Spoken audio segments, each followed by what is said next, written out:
Le repas de midi était terminé. La famille se leva de table, les rires et les conversations s'estompant peu à peu.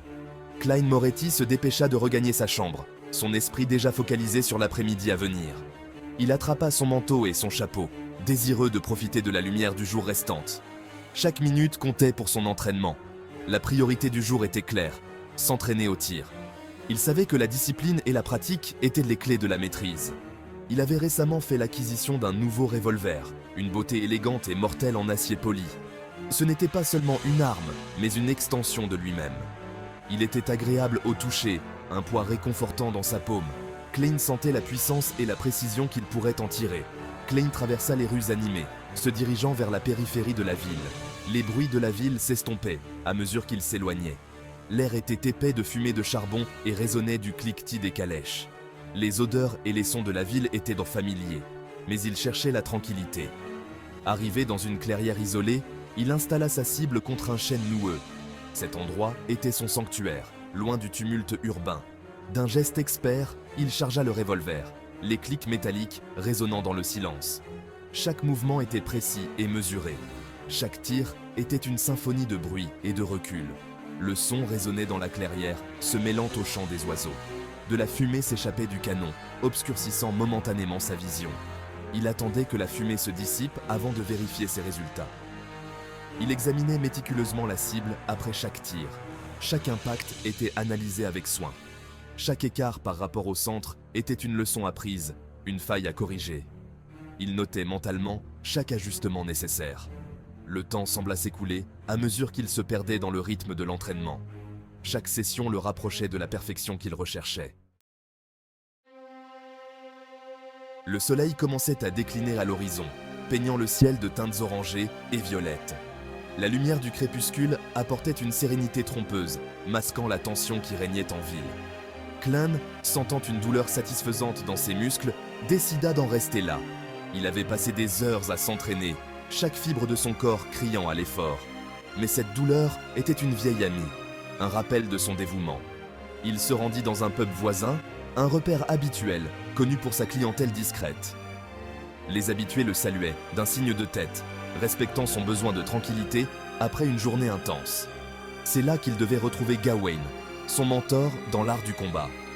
Gawain était plus qu'un simple instructeur. Il était une figure paternelle, un guide dans ce monde brutal. Klein par ici. Sa voix résonnait avec autorité, un appel auquel Klein ne pouvait résister. Gawain, un homme grand et imposant à l'air bourru, était déjà assis à leur table habituelle, sirotant une pinte de bière. Son regard perçant scrutait la pièce, toujours en alerte malgré l'apparente détente.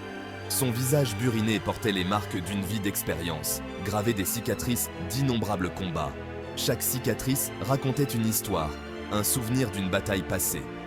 Après avoir échangé des salutations, ils se dirigèrent vers une salle privée au fond, réservée à des activités plus physiques. Cette pièce était leur sanctuaire, un lieu où les mots laissaient place à l'action. La pièce était meublée sommairement, avec seulement un tapis usé recouvrant le sol en bois. Les murs portaient les traces de nombreux entraînements, témoins silencieux de leur dévouement.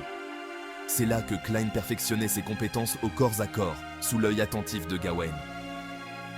Chaque session était une leçon, chaque mouvement une opportunité d'apprendre et de s'améliorer. Ils s'entraînaient pendant ce qui semblait être des heures, chaque mouvement précis, chaque blocage calculé. La sueur perlait sur leur front, mais ils continuaient, poussés par une détermination inébranlable. Gawain le poussait sans relâche, ses instructions aboyaient entre les coups. « Encore, plus fort !» criait-il, exigeant toujours plus de son élève. Klein savait que chaque cri, chaque correction, le rapprochait de la maîtrise. Alors qu'ils se reposaient, reprenant leur souffle, Klein ne put s'empêcher d'exprimer une pensée qui lui trottait dans la tête. « Klein, Gawain, ne penses-tu pas que je devrais apprendre à me servir d'autres armes ?» Il avait toujours été un élève rapide, sa curiosité dépassant souvent ses capacités du moment. Le monde offrait un éventail vertigineux d'armes, chacune ayant son propre attrait. Le revolver est une bonne arme, mon garçon. Maîtrise-le d'abord, ensuite nous parlerons d'élargir ton répertoire. Gawain le regarda, une lueur d'amusement dans les yeux. Il connaissait les dangers de se disperser, de devenir un touche-à-tout mais maître de rien. Klein, cependant, ne pouvait chasser l'image de lui-même, maniant une variété d'armes avec une grâce mortelle. Il s'imaginait comme un tourbillon de mouvements, désarmant ses adversaires avec sa canne avant de leur porter le coup final avec un couteau dissimulé. Les possibilités semblaient infinies, chacune plus excitante que la précédente. Voyant la détermination sans faille dans les yeux de son élève, Gawain soupira profondément, sentant à quel point ce moment était crucial. Il savait que Klein ne se laisserait pas décourager si facilement, même face aux défis les plus ardus. Très bien, mon garçon. Je peux t'apprendre les bases d'autres armes, mais sache que chaque arme a son propre caractère. Mais ne t'attends pas à ce que ce soit facile. Chaque leçon sera un test de ta volonté et de ta persévérance. Chaque arme demande ses propres compétences, son propre rythme et une compréhension profonde de ses particularités. Et avec cela, leur entraînement prit une nouvelle dimension, une intensité que Klein n'avait jamais connue auparavant. Gawain l'initia aux subtilités de l'épée, lui montrant comment chaque mouvement devait être précis et calculé, à la rapidité de la dague, où chaque seconde comptait et chaque geste pouvait être décisif, et à l'efficacité brutale d'une simple matraque, un outil de défense souvent sous-estimé, mais redoutablement efficace. Klein absorbait les connaissances comme une éponge, désireux de maîtriser chaque nouveau défi. Il s'entraînait sans relâche, jour après jour, ses mouvements devenant progressivement plus fluides, ses frappes plus précises, chaque session le rapprochant de la maîtrise. La séance laissa Klein épuisé mais exalté, sentant une nouvelle énergie le traverser malgré la fatigue. Il savait qu'il avait beaucoup à apprendre, que chaque jour apportait son lot de nouvelles leçons, mais le sentiment de progresser, d'élargir ses capacités, était enivrant, lui donnant la force de continuer.